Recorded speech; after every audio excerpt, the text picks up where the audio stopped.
Jam sudah menunjukkan jam 5 lewat seperempat. Lagi malas masak, tapi bersyukur ada temen yang mau masakin lagi untuk hari ini. Kita lihat kira-kira dia mau masak apa. Kenalan dulu deh. Abang satu ini lagi ngapain, Bang? Biasa kita mau buat Indomie ala anak kos. Indomie ala anak kos. Jadi yang kita siapkan itu ada sayur, pokoknya alatnya atau benda-benda yang dibutuhkan itu cari saja yang ada. Jangan mencari yang tidak ada. Jadi yang available itu. Jadi kita punya onion, kemudian kita punya tomato, kemudian kita punya kubis kalau orang Indonesia bilangnya. Kubis kol. Jadi ada bawang merah, ada sedikit bawang putih, kemudian ada tomat, kemudian ada kubisnya. Tahap pertama, Bang, apa yang harus dilakukan dulu, Bang? Ini diiris dulu semua benda yang kita butuhkan, baru kemudian dipanaskan airnya. Gunanya ini nanti untuk merebus minyak. Tapi karena belum panas, jadi kita menunggu sampai dia panas dulu. Berarti kita masukkan dulu mie-nya. Yep. Oke. Jadi kita masukkan mie-nya sampai kemudian dia jadi lembut. Karena sesuatu yang lembut itu selalu menarik gitu loh. Oke. Sebenarnya ini teman-teman nih gampang ya kalau praktek di rumah ya. Oh, gampang sekali. Cuman modal panci sama air plus mie udah. Ya, betul. Jadi nggak susah lah. Nah, kalau bahan-bahan kayak gini ini opsional aja atau emang harus ada? Ini sebetulnya untuk menambah sedikit cita rasa. Ini kelihatannya sudah agak ini perlu pembersihan kayaknya. Kita bersihin dulu. Jadi perlu kita saring untuk mengambil minyak. Oke. Nah, minyak sudah mulai lembut, siap-siap. Kemudian ya ini tadi sudah selesai dicuci. Sekarang kita tinggal angkat dan tiriskan airnya. Sesudah ini selesai, kita tiriskan. Mana ya? Sini aja lah ya. Mana yang baru kemudian sekarang proses berikutnya. Masukkan lagi. Masak air lagi? Enggak, sekarang kita akan kasih minyak sedikit untuk bumbu-bumbunya ini. Jadi bumbu yang ini sedang dipersiapkan juga. Ini anak kos nih harus tahu nih cara goreng mie goreng ala-alanya Abang Tit, oke? Oke, keren juga, Bang. Nah, jadi ini juga sudah melalui berbagai eksperimen sebetulnya. Wow. Nggak gampang nemuin ide kayak gini ya. Nah, bumbunya sudah selesai dipersiapkan. Sampah-sampahnya kita buang saja. Cinta kebersihan, guys. Kemudian sekarang kita culik dulu minyak senior kita. Mungkin paling nanti dia pulang lihat minyaknya sudah makin sedikit, siapa yang ngambil gitu. Bingung ya kan. Ya nggak apa-apa lah. Intinya kan kita makan bareng-bareng ya. Nanti dia akan menikmati juga kelihatannya. Kalau nggak menikmati, kita paksa untuk menikmati ya. Oke, masukkan bawangnya terlebih dahulu. Ya, masukkan bawangnya. Kemudian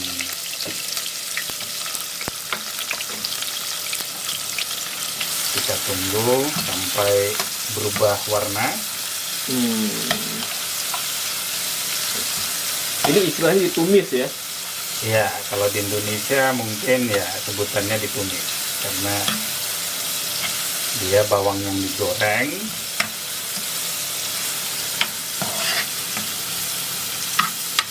mudah sih sebenarnya. Ya, kursusnya mungkin ya perlu hanya sekitar 5 menit, 10 menit, cuman baca buku instruksinya saja mungkin udah selesai. Nah, tapi supaya nggak bosan kita pakai ini metode lain ya. Ya. Jadi biasanya kan kalau anak-anak kos yang untuk survival itu biasanya hanya cukup panaskan air, Rebus. kemudian masukkan minyak, selesai. Langsung dimakan. Jadi kita butuh sedikit proses. Nah, sesudah itu masuk, baru kemudian kita masukkan kembali. Ini ada sayuran. Sayur, tomat ya. Nah, kita masukkan ke dalam. Itu yang terakhir apa bang? Itu yang ijo-ijo bang? Saya juga nggak tahu tuh tadi. Dapat di kulkas aja. Itu seledri bang. Oh iya. Berarti saya- Anda ini saya beneran atau gimana? Karena begitu dibuka kulkasnya itu kelihatan segar, jadi kelihatannya enak untuk dimakan, ya dipotong aja. Oke, jadi idenya itu dadakan ya. Ya, awalnya hanya untuk pakai kol aja, tapi ternyata seledrinya ada gitu. Seledrinya ada. Jadi dimasukin sekalian. Jadi seledri itu kalau di jus katanya khasiatnya cocok buat yang darah tinggi. Oh, Nah abang darah tinggi atau gimana? kayaknya saya ini darah sedang. Jadi kadang-kadang dia tinggi, kadang-kadang juga mau rendah dia. Wow, wanginya guys, teman-teman tuh lihat. Udah sehat, karbohidratnya ada, proteinnya ada di sini ya bang ya. Yep, yep. Udah plus, jadi kalian nggak usah deh masak apa nyayur lagi. Di sini sudah ada sayurnya plus sayur gitu. Ya.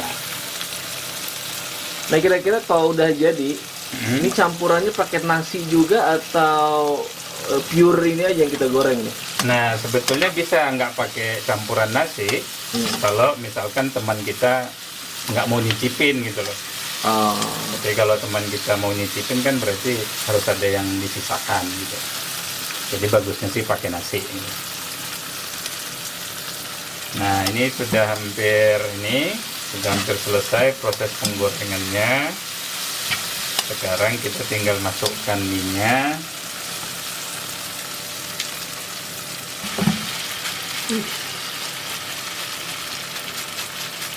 mantap ini. Nah, sesudah prosesnya minyak masuk, kemudian kita campur. Kalau tekstur mie-nya bang, itu gimana maksudnya rebusnya? Apakah harus lama berapa menit sampai Ya. lembek atau? Ya, paling sekitar 5 menit sesudah airnya mendidih. Jadi nggak harus sampai lembek ya mie-nya, Ya. sampai terlalu lembek. Ya. Karena kalau dia terlalu lembek, dia akan jadi mengembang sendiri gitu. Karena dia minyak kan akan meresap air-air yang ada, sehingga dia akan menjadi overweight kalau ada Overweight nih. bahasa yang nggak jelas gitu. Bahasa kerennya gitu ya bang. Iya. Nah, ini sudah mulai kering. Wow. Jadi untuk menghindari terlalu kering, sekarang kita masukkan air sedikit. Oh. Ya, kita hampir yang kita ambil air. Nah, di Australia itu semua air itu bisa diminum guys. Jadi Oh, gitu ya? posisi air dingin itu bisa diminum karena sudah steril. Kalau udah ada penelitiannya zat kapurnya sekian gitu. Nah, sudah, cuman persisnya saya nggak tahu berapa, tapi yang jelasnya setiap yang posisi air dingin itu sudah steril untuk kita konsumsi. Itu mungkin bedanya antara dunia-dunia berkembang dengan negara maju. Oke, udah difilter ya. Ya, sekarang kita masukin, saya sih jarang pakai yang oilnya itu. Saya lebih suka pakai yang bumbunya itu. Kemudian cilinya so pasti. Nah, yang seasoning powdernya itu juga paling juga. yang dipakai 1 dari 2. Jadi yang oilnya itu kadang Oil. saya pakai tapi sedikit saja, Ada alasannya bang, kenapa nggak dipakai itu oilnya? biar jangan terlalu ini perasaan apa, biar jangan terlalu lemak. Karena ya kadang ya dipakai cuman sedikit saja, jadi ya ala kadarnya saja deh. Jadi jangan nggak harus kita konsumsi semua ya. Iya.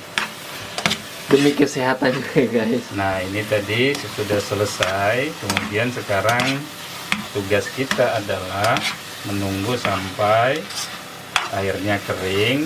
Tapi kebetulan saya lupa. Ini kayaknya harus pakai telur. Cuman Lah telurnya harusnya kan di pertama ya.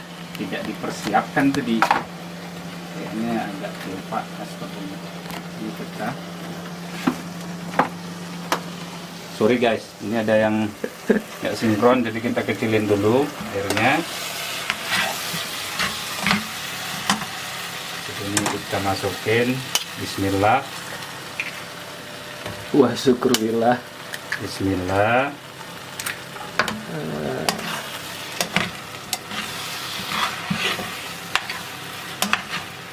Sip, kita lihat, mantap kali. Jadi sudah hampir jadi telurnya.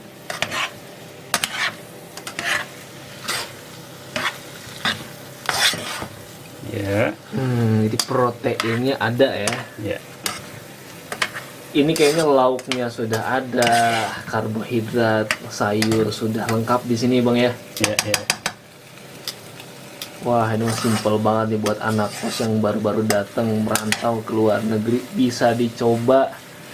Simple tapi proteinnya maksimal. Ya, kebetulan chefnya ini juga baru sampai. Jadi baru mendarat ke Australia itu beberapa hari yang lalu. Wah, iya iya. Nah, ternyata telurnya sekarang sudah mulai matang. Udah nggak sabar nih gimana rasanya. Tinggal nyicipin apakah garamnya sudah sesuai. Jadi kita cicipin dulu guys. Gimana gimana? Ternyata garamnya kurang. Jangan sampai udah semangat jadi makan gitu ya, ada yang kurang, ini pending lagi nih. Nah, ini sudah kering. Jadi sudah bisa kita angkat dan siap untuk Makan. dikonsumsi. Cukup dengan 2 telur 2 mie. Ini kira-kira bisa berapa orang nih makan? Tergantung. Kalau dia ngambilnya secuil-secuil mungkin 10-20 orang mungkin cukup. Tapi ideanya untuk berapa porsi nih? Ini untuk 3 cukup. 3 porsi ya. Tapi syaratnya dibarengi dengan nasi. Nah, kalau hanya sekedar minyak saja kemungkinan besar nggak cukup. Nasi itu jangan sampai ketinggalan ya. Nah, jadi sudah selesai prosesnya. Sekarang tinggal kita nikmati, bereskan alat-alat yang sudah dipakai. Air kita kasih timun guys di atasnya biar sedikit menggugah selera. Maklum, karena kita jauh dari keluarga, minimal adalah yang menggugah selera kita. Jadi salah satu keunikannya dan untungnya kita lebih mandiri ketika jauh dari keluarga. Ya, begini hasilnya guys. Sekarang sudah selesai, kita tinggal cari sendoknya. Sip, mantap. Jadi ya, Ini ala anak kos lumayan lah sebenarnya ya. Jadi kita bisa berinovasi dalam menggoreng mie. oke. Jadi ini nasinya guys. Kemudian ini yang sudah selesai kita makan. Kita tinggal ambil seberapa banyak yang kita butuhkan untuk meredam serangan-serangan dari dalam. karena serangan-serangan itu bisa membuat kita terkapar. Oke. Jadi sebelum serangannya semakin kuat, kita sudah harus penuhi permintaan mereka. Kita sumpel. Ya, kita sumpel dengan ini sehingga kemudian mereka akan diam dengan sendirinya. Jadi sebetulnya ini kalau lapang dia cakep sih guys, cuman karena agak banyak benda-benda amunisi-amunisi yang nggak jelas. Jadi ada pisang dan sebagainya. Ya, tapi ya kita nikmati saja lah. Ya, itu tips untuk vlog, daily vlog hari ini. Jadi anak kos nggak kehabisan kreativitas dan inovasi untuk masak-masak. Pertama kali dia datang, coba kita lihat rasanya enak apa enggak. Keren banget emang. Kerasa sih. Enak banget. Nah, ini bisa dicoba ya, langsung praktek di rumahnya masing-masing, di tempat kos-kosannya masing-masing. Itu aja, mungkin ada pesan Bang untuk anak kos yang baru merantau ke negeri Kangguru ini Bang. Tetap semangat, jangan lupa makan Indomie. Jangan lupa makan Indomie. Selamat mencoba. Assalamualaikum.